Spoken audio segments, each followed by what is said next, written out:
going to install VZ102164. This splitter could be used on the curved side, or if you want to use the straight side. We do recommend using the straight side because it does come with winglets. You are going to receive some self-tapping screws, bolts and nuts for the winglets. We are going to use some clamps to place the side splitters in place. First one.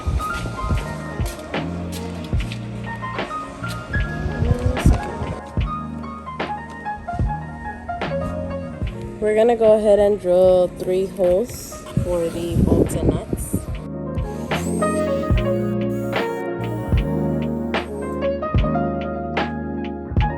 I'll drill the next hole, which should be in the middle.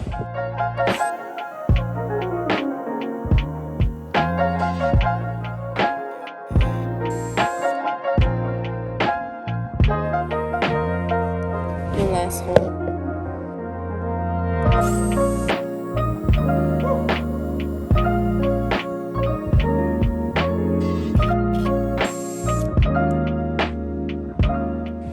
We're going to go ahead and proceed in putting the bolt and grabbing the nut, tightening it from the bottom. And the other bolt, put it in, grab the nut. Third one in.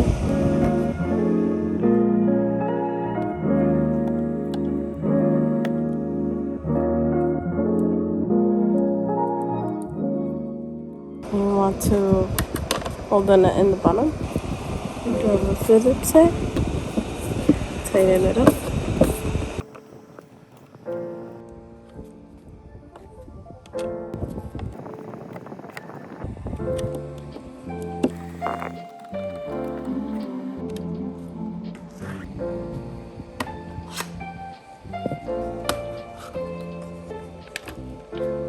And that's how you assemble your side splitter. So you want to go ahead and align your side splitter side to side. In this case, I'm aligning it to the point where the winglet does not hit the car. And align it here. It does not go over. I'm going to grab your self-tapping screw and hold this up.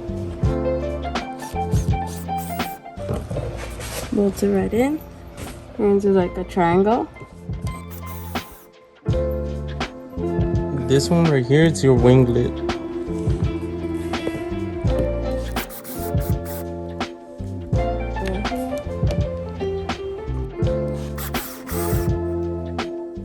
Just gonna keep going basically straight.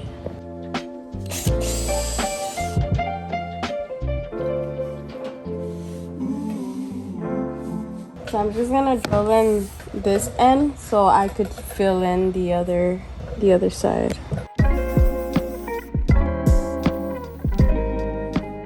Again, I'm gonna do a triangle like I did in the other end. Now you can fill in the rest.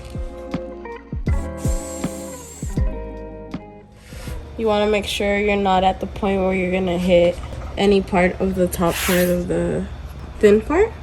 So you want to make sure you're into the highest point so you don't hit anything on the rocker panel.